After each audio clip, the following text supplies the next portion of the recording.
ఈరోజు జగన్మోహన్ రెడ్డి గారు రాష్ట్ర ముఖ్యమంత్రి హోదాలో ప్రధానమంత్రి అపాయింట్మెంట్ రేపు ఉదయం ఉన్నందువల్ల ఈరోజు ఈవినింగ్ వెళ్ళారు. రెండింటి మధ్య అదే తేడా.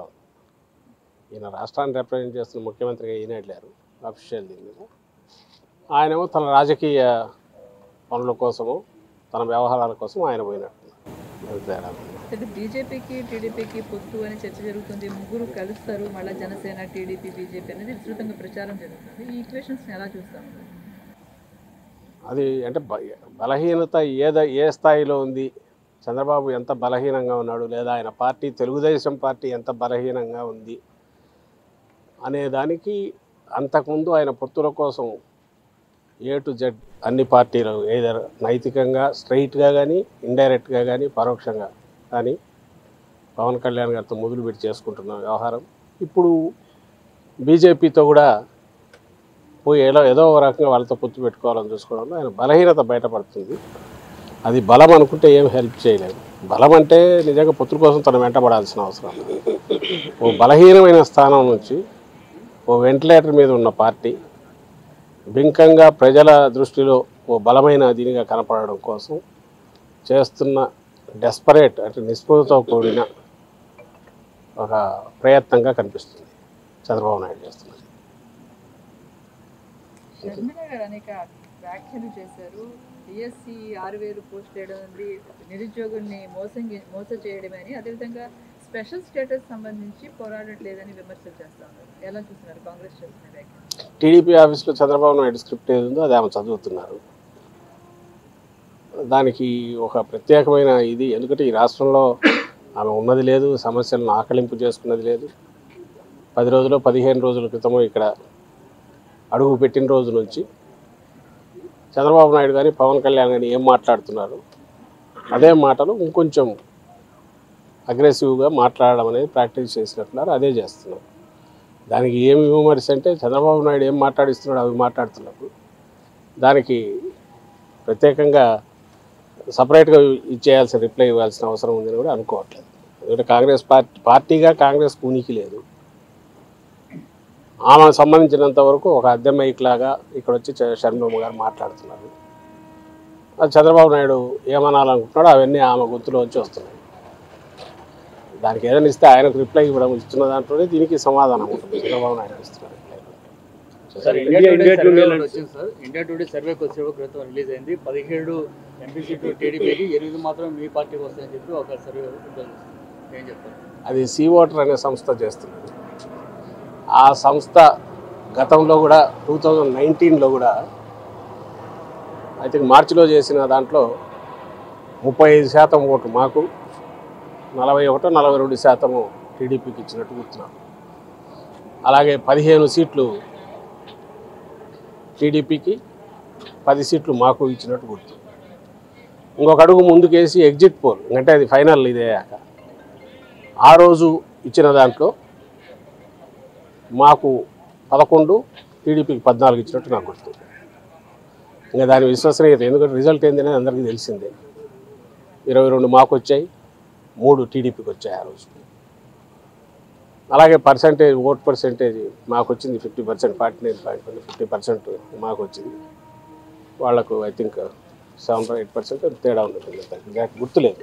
అంటే దట్ ఈస్ వాళ్ళ క్రెడిబిలిటీ ఏది అనేది అక్కడే ఇదవుతుంది.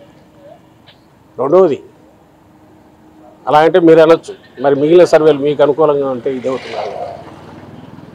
అల్టిమేట్గా ఎంత కాన్ఫిడెంట్గా మేము మూవ్ అవుతున్నాము, జగన్మోహన్ రెడ్డి గారు మూవ్ అవుతున్నారు, ఎంత డెస్పరేట్గా చంద్రబాబు నాయుడు లేదా టీడీపీ మూవ్ అవుతుంది, అందరినీ కలిపి కట్టుకొని ఈ పక్క నుంచి ఆ పక్క వరకు నేను ఇంతకుముందు డైరెక్ట్ ఇండైరెక్ట్గా ప్రజల ముందుకు పొత్తులతో పోయి ఓ ప్రజెంట్ చేసి ఒక యూనిఫైడ్ దీని కింద 4 ఓట్లు దండుకోవాలనే ప్రయత్నం అదెట్లా చేస్తుంది. సోలోగా సింగిల్ హ్యాండెడ్గా ఈ 5 ఏళ్లలో మేము చేసిన పనులు ఇవి అని చెప్తూ ప్రజల బ్లెస్సింగ్స్ కోరడానికి మేమంత కాన్ఫిడెంట్గా పోతున్నాం. ఈ 2 మెయిన్ చూస్తే మీకు ఈ సర్వేలు వీటి నుంచి పెద్ద పట్టించుకోవాల్సిన అవసరం ఉంటుంది నేను అనుకుంటున్నాను. Reality is this. Reality is only one thing. రాష్ట్ర ప్రజల ముందు చాలా లిమిటెడ్ ఆప్షన్ ఉంది. ఒకటే, జగన్మోహన్ రెడ్డి గారు కావాలన్నా చంద్రబాబు నాయుడు గారు కావాలన్నా. నెక్స్ట్ సీఎం వైఎస్ఆర్సీపీ కావాలన్నా టీడీపీ కావాలన్నా 14-19 మధ్య టీడీపీ పాలన చూశారు, చంద్రబాబు నాయుడు గారి పాలన చూశారు. 19-24 మధ్య అంటే ఇప్పటికీ జగన్మోహన్ రెడ్డి గారి పాలన, వైఎస్ఆర్సీపీ పాలన చూస్తున్నారు. వాళ్ళు బేరీజ్ వేసుకోగలరు, ఇవ్వగలరు. మనం పైన ఎంత డస్ట్ దుమ్ము లేపినా, ఎన్ని పొరలు గమ్మినా ఆఖరికి రియాలిటీ అది. దాన్ని దృష్టిలో పెట్టుకొని ప్రజలు రేపు వ్యవహరిస్తారని, ఓటు వేస్తారని, చేసిన పనులే మాకు ఆ బ్లెస్సింగ్స్ ఇప్పిస్తాయని మా నమ్మకం.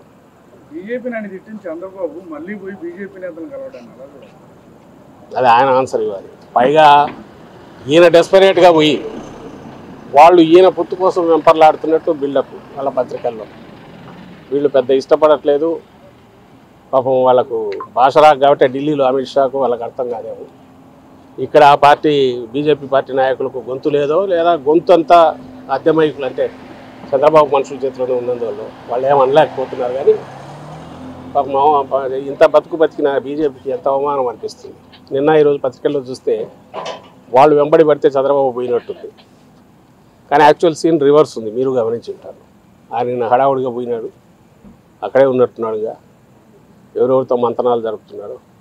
సరే, ఆ వ్యవహారాలు ఎట్టపోతే మేమనేది మాకు కనపడుతున్నది ఒక్కటే, ఆయన ఏది పెట్టుకున్నా ఆఖరికి వచ్చేసరికి ఫ్రంట్ ఫేస్ చంద్రబాబు నాయుడుతో కనపడుతుంటాడు. రేపు ముఖ్యమంత్రిగా ఈయన వస్తే ఎట్లుంటుంది అనేది గతంలోనే వరుసగా జరిగిన అనుభవాలు ఉన్నాయి కాబట్టి ప్రజల ముందు ఆ పప్పులు ఉడకవని మేము భావిస్తున్నాం. సార్, తెలంగాణలో కాంగ్రెస్ పార్టీ కూలిపోతున్నట్టు మన రాజ్యసభలో జీసరెడ్డి వ్యాఖ్యల్ని అక్కడ కొంతమంది కేసులో పెడుతున్నారు. కేసీఆర్కి జగన్ ఉన్న బంధం బయటపడుతుందనే ఒక కామెంట్ ఆ పార్టీ. దానికి దీనికి ఏం సంబంధం? కాంగ్రెస్ పార్టీ దానికి ఉన్న స్థానం ఏందో దానికి ఏదో ఆయన చెప్పే ప్రయత్నం చేశారు. దాంట్లో వాళ్ళు ఎక్కడ పెట్టినా వాళ్ళ బతుకంతా కూడా ఎంతసేపు డివైడ్ అండ్ రూల్లో ఉంటుంది, లేదా అక్కడ కాకపోతే ఇంకో దగ్గర ఇక్కడ వచ్చి వాళ్ళు చేస్తుంటారు. ఇవన్నీ చూశాక వచ్చిన రియాక్షన్ అది. దాని మీద వాళ్ళు ఏదో రియాక్ట్ దాని గురించి కావాల్సిన విషయం. తెలంగాణకు సంబంధించినంత వరకు అది ఎంతకుముందు టీఆర్ఎస్ ఉన్నా, ఇప్పుడు ఈరోజు కాంగ్రెస్ ఉన్నా, that is irrelevant. That is relevant rather to only own extent. మనకు రిలేటెడ్ ఇంటర్ స్టేట్కి సంబంధించి ఏదైనా వస్తే అఫిషియల్గా డీల్ చేస్తాం. అంతకుమించి ఆ స్టేట్ వ్యవహారాలు ఏ స్టేట్, ఈ స్టేట్ వ్యవహారాలు ఈ స్టేట్. పార్టీల పరంగా పొలిటికల్గా అంటే కాంగ్రెస్ స్టైల్ ఆఫ్ ఫంక్షనింగ్ అనే కల్చర్ కానీ, దాంట్లో నుంచి వాళ్ళ వేధింపులు, వాళ్ళ హెరాస్మెంటు, వాళ్ళ కక్ష సాధింపు, వాళ్ళు చేసిన వీటన్నిటి వల్ల వచ్చిన రాజకీయ పార్టీగా అనుభవాలు మాకు ఎప్పుడూ ఉంటాయి. ఆ చేదు అనుభవం, వాళ్ళు ఇచ్చిన చేదు అనుభవం. మా నాయకుడిని అక్రమ కేసుల్లో అన్నాళ్ళు జైల్లో పెట్టడం కానీ, పవర్ కోసం ఏ లెవెల్కైనా ఎదిపోవడం కానీ, ఈ ఇండియాలో మొదలైన harassment to the worst level తీసుకుపోయిన ఇది కానీ ఆ పార్టీ కాంగ్రెస్ పార్టీకి ఉంది. దాని ఫలితం కూడా వాళ్ళు అనుభవిస్తున్నారు.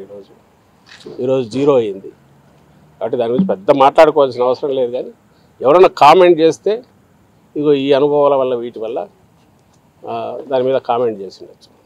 సార్, ప్రైమ్ మినిస్టర్తో పాటు సీఎం గారు మిగతా అమిత్ షాతో కానీ మిగతా మంత్రులతో కానీ కలిసే అవకాశం ఉందా? లేదమ్మా, నాకు ఏదైనా ఉంటే ఎలాగో ఏది పోయినా ఇందులో దాపరికం ఏమి ఉండదు. స్టేట్ ఇంట్రెస్ట్ రీత్యానే ఆయన దాన్ని కలుస్తారు. గవర్నమెంట్ టు గవర్నమెంట్ రిలేషన్ మాత్రమే మా మధ్య ఉంటుంది. ప్రాజెక్ట్స్ రిలేటెడ్ మిగిలిన మినిస్టర్లు వాళ్ళు ఉంటే ఇరిగేషన్ రిలేటెడ్ కానీ, ఫైనాన్స్ రిలేటెడ్ కానీ కలవచ్చేమో తెలియదు. అపాయింట్మెంట్ అయితే పీఎం గారు దీని కాబట్టి ఆయన కలవడానికి రాజ్యసభకు సంబంధించి క్యాండిడేట్స్ చేసినట్టున్నారు. దాదాపు టీడీపీ బరిలో పెట్టాలని ఆలోచన చేస్తుంది. సో మీరు ఏ రకంగా మీరు 3 స్థానాలు గెలవగలుగుతున్నారా? మీ స్ట్రాటజీస్ ఏ రకంగా? ఏముందమ్మా, వాళ్ళకి అసలు వాళ్ళకున్నది ఎఫెక్టివ్ 19 అనుకుంటా.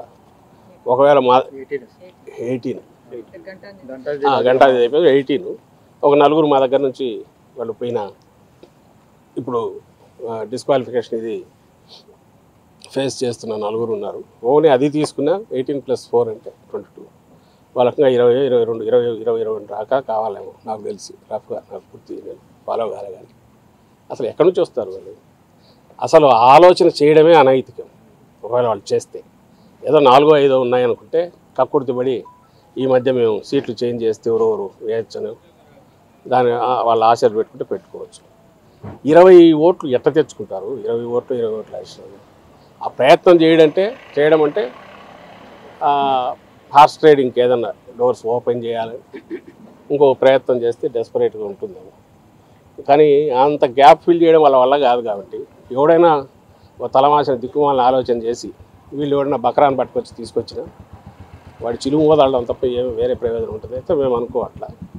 అయితే 4 రోజులు వీళ్ళు ఏదో దాని మీద ఈనాడు జ్యోతిలో వాటిలో స్టోరీస్ ఉత్కంఠ అని చెప్పి అవి రాసుకొని ఆ ఆనందం తాత్కాలిక ఆనందం పొందొచ్చు.